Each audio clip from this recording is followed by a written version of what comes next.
प्यारे बच्चों, मैं आज आपको क्लास 7 की वर्कशीट नंबर 6 जो कि 13 अक्टूबर की है उसे मैं करा रही हूँ। सबसे पहले बच्चे अपना नाम लिखेंगे और अपनी टीचर का नाम लिखेंगे।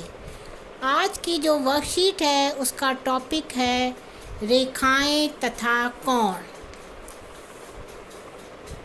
सबसे पहला शब्द आता है इसमें बिंदु। बच्चों, बिंदु क्या है? रेखाएं और कोण को हम पढ़ा रहे हैं। इसमें जो पहला शब्द है बिंदु, बिंदु की कोई माप नहीं होती है, केवल उसकी स्थिति होती है। बिंदु को हम इस तरीके से डिनोट करते हैं। इसकी ना तो कोई लंबाई होती है ना कोई चौड़ाई होती है, इसकी कोई माप नहीं है, ये केवल एक बच्चों स्थिति है। दूसरा आपका जो शब्द आता है वो है रेखा। रेखा की कोई भी माप निश्चित नहीं होती है। जो बिंदुओं का समूह को यदि हम आपस में जोड़ देते हैं तो वो रेखा कहलाता है। रेखा को हम किसी भी तरफ, दोनों तरफ कितना भी आगे की ओर बढ़ा सकते हैं, इधर भी और इधर भी। तो जो ये रेखा होती है उसकी कोई भी माप निश्चित नहीं होती है। इसको हम इस तरीके से डिनोट करते हैं। फॉर एग्ज़ाम्पल ये एक्स और वाई है, रेखा को हमें दिखाना है तो रेखा को हम इस तरीके से दिखाएंगे। दोनों तरफ बच्चों एरो बना लेंगे, या हम इसको इस तरीके से भी डिनोट कर सकते हैं। इसको मान लीजिए ये एम से हम डिनोट कर रहे हैं, तो या हम इसको एम और दोनों तरफ आपको एरो बनाना है। इस तरीके से भी हम रेखा को डिनोट कर सकते हैं। थर्ड शब्द आता है रेखा खंड। किसी भी ये जो रेखा है उसका एक छोटा सा टुकड़ा जिसको हम रेखा खंड कहते हैं, उसके दो बच्चों अंत बिंदु होते हैं, ए और बी। ये क्या है? एक रेखा खंड है और इसको हम इस तरीके से डिफाइन करते हैं। आपसे कहते हैं ना कि 2 सेंटीमीटर रेखाखंड खींचिए, तो रेखाखंड के 2 अंत बिंदु होते हैं और उसकी लंबाई भी निश्चित होती है। फोर्थ आपका जो शब्द आता है बच्चों किरण। किरण क्या होता है? इसका एक पॉइंट फिक्स होता है। फॉर एग्जांपल मान लीजिए टॉर्च है, टॉर्च से आप लाइट फेंक रहे हैं, जो टॉर्च है वो पॉइंट निश्चित है, जो एक इसमें अंत बिंदु होता है, और दूसरा जो है उसकी लाइट जा रही है, किसी भी तरफ जा रही है, ये लाइट कितनी भी दूरी तक आगे बढ़ सकती है। तो इसको हम किरण कहते हैं। किरण को हम ओपी से दिखाते हैं और एक तरफ इसको हमें आपको एरो बनाना है। किरण की भी लंबाई निश्चित नहीं होती है, और भी हम किरण के बहुत सारे एग्जाम्पल दे सकते हैं। मान लीजिए सूरज है, उससे रोशनी आ रही है, तो सूरज जो है वो एक पॉइंट फिक्स हो गया और उसकी जो लाइट है वो बहुत अनिश्चित लंबाई की होती है, बहुत दूर तक जाती है। तो किरण जिसका एक अंत बिंदु होता है और जिसकी लंबाई निश्चित नहीं होती है उसे किरण कहते हैं। आपसे पूछा जाए रेखाखंड और किरण में अंतर क्या है, तो आप इस तरीके से दिखा सकते हैं। रेखाखंड और किरण। पहला, रेखा जिसकी लंबाई निश्चित नहीं होती है। रेखा की लंबाई निश्चित नहीं होती है। और रेखाखंड में आप देख रहे हैं रेखाखंड की लंबाई क्या है? निश्चित है। तो लंबाई शॉर्ट में मैं लिख रही हूँ, निश्चित होती है। किरण की भी लंबाई निश्चित नहीं होती है। लंबाई निश्चित नहीं होती है। तो देख रहे हैं आप, रेखा की लंबाई निश्चित होती है, रेखाखंड की लंबाई निश्चित होती है और किरण की भी लंबाई निश्चित नहीं होती है। दूसरा पॉइंट आप लिख सकते हैं, रेखा का कोई भी अंत बिंदु नहीं होता है। कोई भी अंत बिंदु नहीं होता है। पर लेकिन रेखाखंड में दो अंत बिंदु हैं, इसमें दो अंत बिंदु होते हैं, जबकि किरण में एक अंत बिंदु होता है। एक अंत बिंदु होता है। तो ये इन तीनों में डिफरेंस यही हो गया कि रेखा की लंबाई बच्चों निश्चित नहीं होती, रेखाखंड की लंबाई निश्चित होती है, किरण की भी लंबाई निश्चित नहीं होती है। जबकि रेखा का कोई भी अंत बिंदु नहीं होता है, इधर भी आप बढ़ा सकते हैं और इधर भी, और इसके रेखाखंड के दो अंत बिंदु होते हैं और किरण का एक अंत बिंदु होता है। रेखाखंड को दिखाने के लिए आपको कि दोनों तरफ में से कहीं भी एरो नहीं बनाना है। रेखा को निरूपित करने के लिए आपको एक्स वाई के ऊपर दोनों तरफ एरो लिखना है और किरण को दर्शाने के लिए आपको एक तरफ एरो बनाना है। इसके बाद आपका जो वर्कशीट है उसमें कोण के बारे में बताया गया है।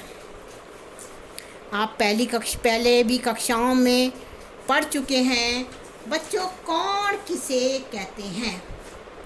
कोण जो है आपने देखा होगा कि इस तरह की आकृति जिसको कोण कहते हैं, इसमें दो भुजाएं होती हैं और एक जो बिंदु होता है वो कॉमन या उभयनिष्ठ होता है जिसको शीर्ष बिंदु कहते हैं। तो कोण क्या है? दो किरणों से मिलकर बनता है और जिसका एक उभयनिष्ठ बिंदु होता है। कोण क्या लिखेंगे आप? कोण दो किरणों से मिलकर बनता है जिसका एक बिंदु, जिसका उभयनिष्ठ बिंदु शीर्ष कहलाता है।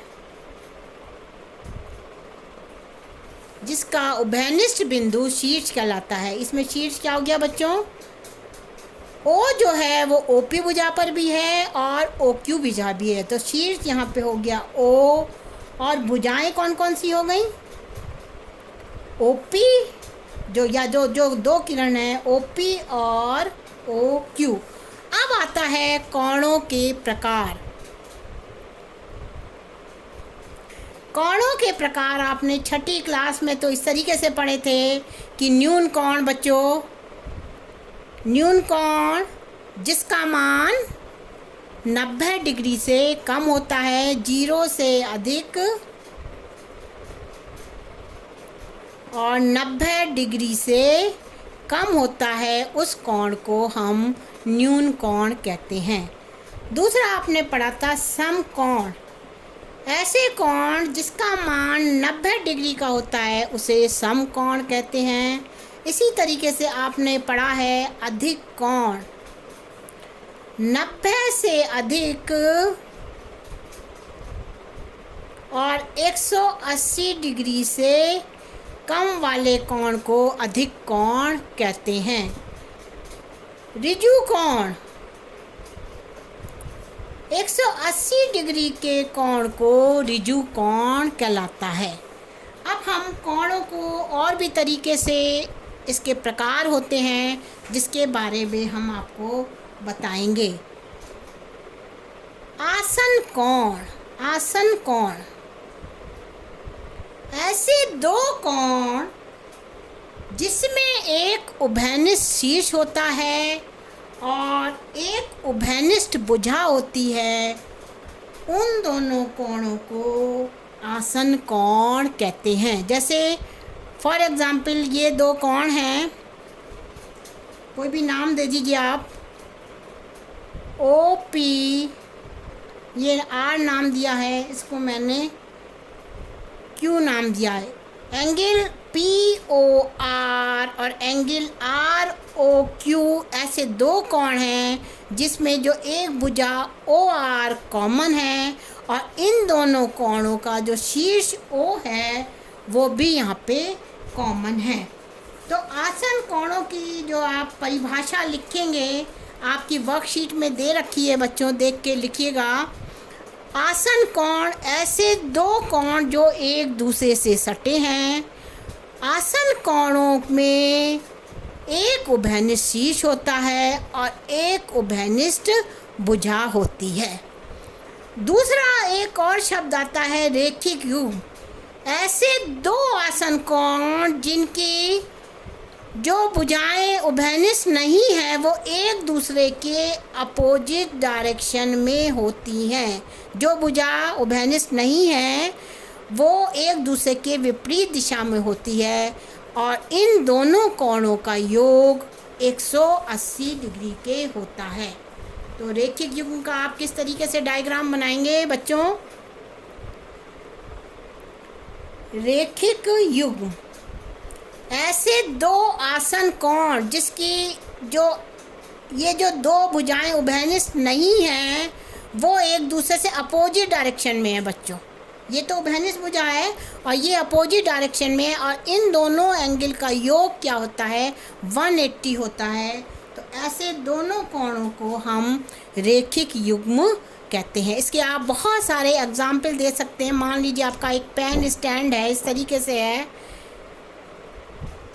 ठीक है, यहाँ पे ये पेन रखा है आपका। तो ये जो है ये दोनों एंगल में ये भुजा तो कॉमन है और ये दोनों अपोजिट डायरेक्शन में हैं। तो जो पेन का स्टैंड है वो आपका रेखिक युग्म का उदाहरण है। या आप आम काटते हैं ना बच्चों, जो सरौता होता है वो भी आपके रेखिक युग्म का एक हम उदाहरण दे सकते हैं। इसके बाद आपकी वर्कशीट है। वर्कशीट देखते हैं हम। इसमें पहला सवाल दे रखा है, निम्नलिखित कोणों के नाम पहचान कर संकेत से दिखाओ।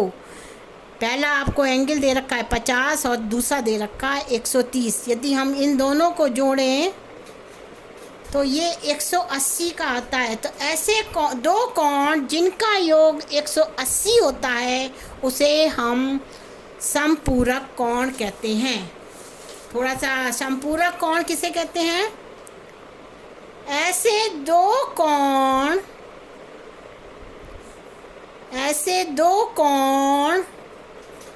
जिनका योग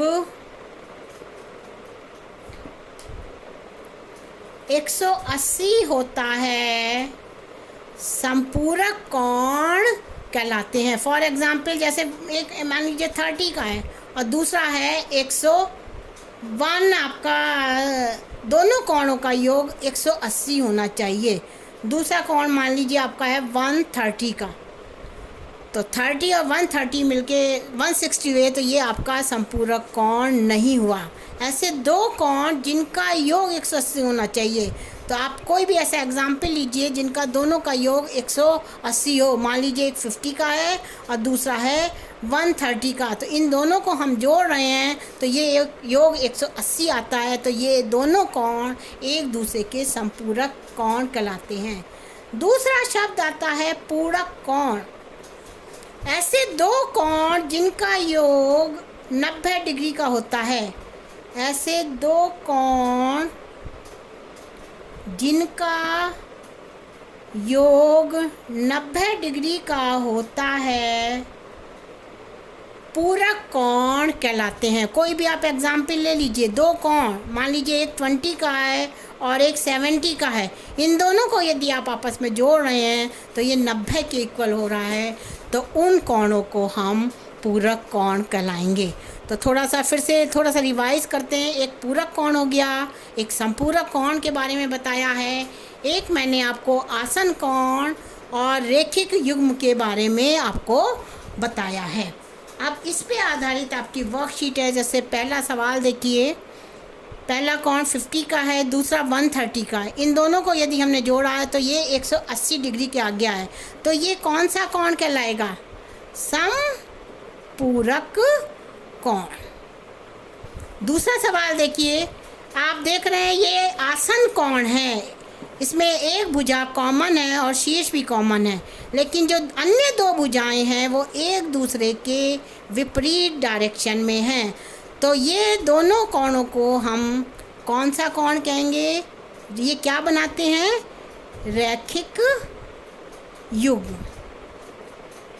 ठीक, रैखिक युग्म।